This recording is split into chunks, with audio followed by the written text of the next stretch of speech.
Hello guys and welcome back to the channel. In today's From Sinner to Saint video, I'll be reviewing St Kilda's 51-point win over Sydney, which occurred at 5:10 PM on Saturday the 1st of August at the EVILGAMER. It was just a perfect performance. I'll get into some votes. I don't really have any notes today. I think I'll just sort of go off what I sort of remember. It was just a great game. It sort of reminded me of a bit of a Costa fight in the first quarter. We sort of were getting our range. We didn't look completely settled, but we also didn't look out of place. You know, we were still winning the game as such. We were just looking and trying to find what Sydney were doing wrong, where they were sort of looking to play their game, which was through the corridor. And we were just trying to look to adjust to what they were doing and then flip that on its head and make it our own. That was cool. So, yeah, I can't complain with that. We took a lead. There was one of the worst 50-metre penalties I've ever seen in my life, given against Jake Carlisle. A bit weird, really, wasn't it? So he gave away the free kick, or the free kick was given away, and you're supposed to give it back on the full, which is what he did. He had to throw the ball like 30 metres, so he's bucketed it. He's thrown it right up in the air, and it's returned on the full, but because it was thrown too high, it got given a 50-metre penalty, which I don't know what else he's supposed to do there. Maybe a little kick, but just thought, why was that given? I gave him a goal too, which was even more disappointing, but I guess we sort of got one back. Ben Patton took a good mark, courageous mark, got bumped just after he took it. Like, it was a late hit, but probably not, you know, it's one of those ones where it was given and we were like, yeah, good on you, mate, good 50, you idiot. And then, but if it wasn't given, you'd sort of go, oh, 50, oh, well, we move on. Sort of like, it should have been given, it was borderline. But yeah, back to the first quarter, we played quite well. We outscored them, which was good, 3-3 to 2-1. We had a good lead, which was, I guess, all I could hope for. Our accurate kicking went out the window, but I don't think that's really our biggest issue at the moment. I don't think we really have one. Entered the quarter-time huddle looking pretty good. In the second quarter, we just played fantastic footy. We played possession footy, we played stylistic footy, and I think we sort of made Sydney look a bit amateurish. But no, what I mean by that is we had a lot of scoring opportunities, and apart from scoring opportunities, we had a lot of time in our forward half, and I count our forward half up into the centre circle. So yeah, whenever we'd go inside, we'd just keep it in. Stoppage. Scoring shot, maybe they rebound it, but it goes straight back to our wall and it comes back in. And see, now here is where I think this is where I mean we made them look amateurish. That wall didn't have to do anything. They just stood there. It was a bit like a junior game where everybody was sort of going, lock it in. You know, when you score a point, like, lock it in, keep it in, don't let it get out. And we did, and we scored 4 goals to 1, which they scored on the halftime siren, which they deserved that goal. They worked bloody hard for that goal, but we didn't deserve to have a goal scored against us. So 6 in one, half dozen in the other. They made it 22 at halftime. They were just playing an ugly brand of football, Sydney, and I don't get how it works. And I now understand why they're so low down the ladder, because there's no style to it. It's get it forward at all costs, which isn't a bad thing. I think every team's trying to get it forward at all costs. But when you're getting it forward at all costs is just sort of fluking it through people, like, you know, they're relying on the bounce of the ball, and that's fine. I mean, they've got no real star power at the moment except for Papley, who we'll get onto in a minute. But, you know, we showed that we were a classy side. In the third quarter now, and it was a pretty typical third quarter for us as of late, which, look, you can look at this two ways. You can either think we got beaten in the third quarter, or you can look at it as it was a bloody good defensive effort. And I'm going to take it from both sides here. So the first one, we didn't look too bad. We got beaten, not on the scoreboard, but in possession and time in forward half and stuff. Wasn't our best third quarter, and it has been as of late. Port Adelaide and now Sydney, they've sort of exposed us in the third quarter a bit, but what I take from the other side is it was a bloody good defensive effort. To only score 2 goals for, and they had, I would say, 70% of the forward half entry. That is just amazing. So, look, I take nothing away from our defenders. We still scored 2 goals. I think we scored the first and potentially the last. And Jared Waitley put it really... Was it Jared Waitley or Gerald Healy? I can't even remember. It was one of the Geralds. He said that after all that work, Sydney have only reduced their margin by 2 points at three-quarter time. And I take that as a big plus because that's just showing how good our defence is standing up. I think that if we get into a third quarter like that, it's pretty easy just to move quick. Cal Wilkie gets it, kicks it straight to Caulfield. We're off to the races, sort of thing. So I think, yeah, if we keep moving quickly and keep moving the ball forward, we're going to win a lot of games of footy. We played some fantastic footy to watch. Just through the middle, it was great. I'm not going to spoil it too much with my terrible commentary of it, but it was just awesome. Take a look at it. It's not in this video, but take a look at it if you can find it, because we were just playing some really, really good footy. And into the fourth quarter now, we're just such a good finishing side. I would say against Fremantle, we finished quite strongly, just couldn't get the result. Against Adelaide, Port Adelaide, and now Sydney, that's 4 of the last 5, or is it 4 in a row? Could be 4 in a row where we finished really strongly. We just didn't look like we could be beaten. I didn't think we could be beaten the whole game, but in this fourth quarter, we just looked unstoppable. I think we scored 6 goals to 1, was it? Yep, 6 goals to 1. Everybody had a slice of pie. Geary kicked a goal. Hind kicked a couple. King kicked a couple. It was just so good to watch. It really was. It was a bit like a cathartic finals victory in that sense. Like, it was our first game in front of a home crowd, I guess you could sort of say.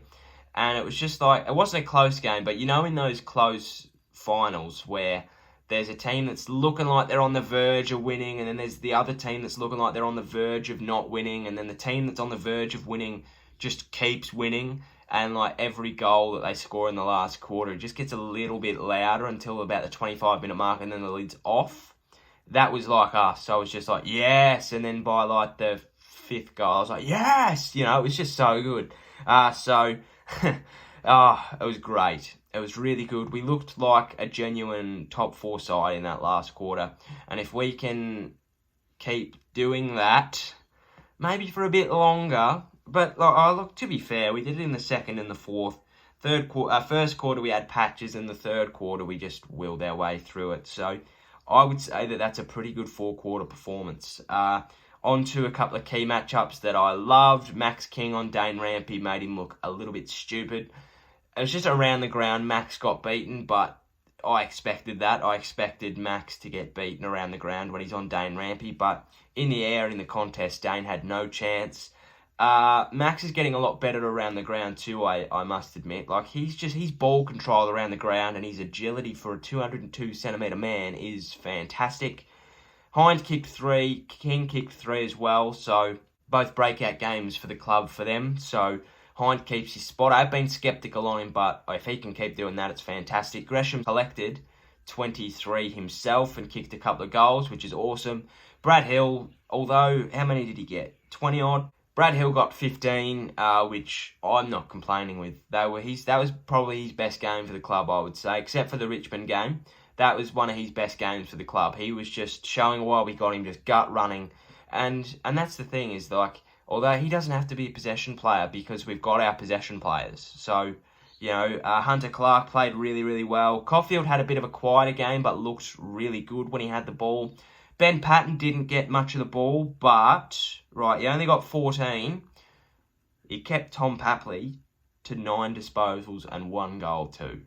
I mean, he's a god. Like, that is a godlike performance, Although he didn't perform like he usually did, his shutdown role on Tom Papley was unbelievable. Matty Parker was probably the only person that I would think gets dropped, although I don't, I like players getting opportunity, but he just hasn't really done much for us. 2 behinds and 7 disposals, coming off a pretty poor game last week. He's in the same boat as Jonathan Marsh, I feel, which sucks. I feel like he just and if he gets another shot this week and underperforms, I think he goes. But I think if you I reckon you keep him in, because he's not doing enough to sort of keep his spot, but he's also in that grey area where I wouldn't want to drop him, because with this fixture crunch, I feel like it's awesome to have depth. So I think, he needs to kick a couple of goals on Thursday, just to show that he's sort of back. Shane Savage played really well, looked like a desperate man trying to keep his spot, and I love that about him. come in as a late in rather for Seb Ross, which I thought he would have been out anyway. And I don't think Seb Ross gets back in this team, to be honest. Jack Sinclair's come in and played a ripper. Where is he, right? How many did he get? He only got 15, but he's just so classy with the ball. Like, he's 15, his pressure, his speed, he's doing a better job than Seb Ross. And that's my issue. Seb Ross obviously has miles in the bank and kilometres in the legs, but, Sinclair's not doing anything to lose his spot at the moment. He's just doing things around the ground and around the ball and with the ball that's good to watch. So, yeah, he's doing some good things for me. Clark, Jones, Steele, Gresham were my 4 best in the midfield, like with the ball. If I have to give votes, which I don't really want to, I think they need to go to Gresham, Hind, and King. In no particular... Yeah, I think probably in that order, to be honest. Steele unlucky not to get any votes. Jones really unlucky not to get any votes. Who else? I don't really know. Butler played well as well. It was just role-playing players playing well. They're playing really, really well, and it's awesome to see. What I also really liked was, I'm pretty active on Twitter during the games, like not tweeting or anything, but just looking at what people are saying about the games, and usually take this sort of analogy and or comparison, right? We were 5-1 after the first 6 last year, sitting second at Easter time, I think. So to be now sitting, 6-3 after 9? And last year I always thought, God, we're playing well, but I never expected it to last, sort of thing. But 6-3 after 9, having beaten 3 of the top 8, we could be on. We're on for something this year. Something is going to happen this year, I feel.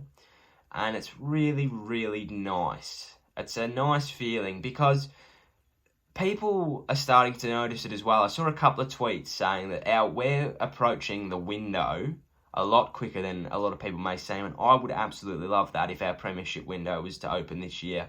And even if this year capitulates to a straight sets finals exit, I don't really care. I would love a premiership. I'd absolutely love a premiership, but if it doesn't happen this year, but we get a lot closer in the next couple of years, I would take that. So yeah, I don't think I'm missing anything from this game. Jake Carlisle's fine was weak. If you're fit enough to play, and he's got a glove, so he's got an injury to his hand. If you've got an injury, right, you are public enemy number 1. You are target number 1. It doesn't matter if you've got a shoulder injury or a hand injury or a finger injury. It's going to be tested, right? It's a contact sport. It's been happening for ages, right? You've got an injured shoulder, I'm going to bump you. You've got an injured elbow, I'm going to try and elbow your elbow. You've got an injured hand, I'm going to try and hit it, right? Rampy's hand was fine. He was giving Max King some body rips from hell. He reminded me of Jason Maloney. Like, he was just ripping to the body like there was no tomorrow. Like, I don't know. I just don't like it. It's not a good look, I agree. But there's always 2 sides to the story. His hand was fine.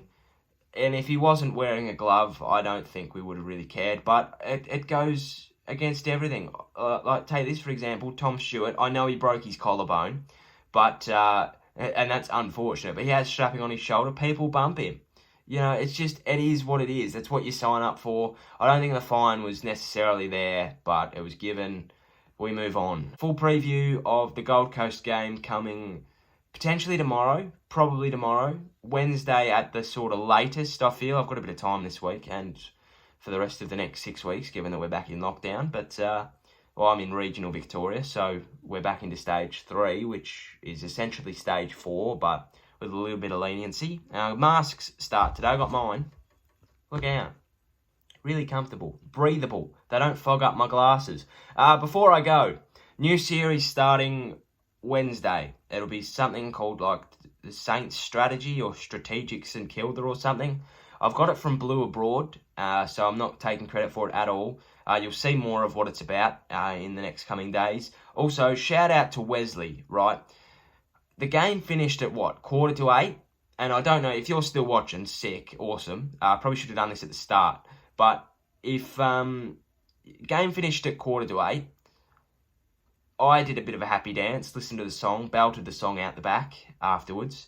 And then I've come in and I've gone to watch the Geelong West Coast game in my bedroom, and I've logged onto my iPad and I've seen a notification on my YouTube, and I've gone and checked what it is. Thought it was just an uploaded video or something, and it was Wesley saying, "How good was that?" Now that made my night. It genuinely did. Like, I shouldn't be the first person you think about or one of when St Kilda win. Like, that's just unbelievable, and I thank you so much for that. So I'm glad that you're enjoying the videos, and I hope that everybody else that watches is as well. So thank you for watching. Enjoy your day. Preview tomorrow, strategic St Kilda Wednesday, game on Thursday. Hope you enjoyed. Enjoy tonight's footy. Thanks for watching. Cheerio, sayonara, and goodbye.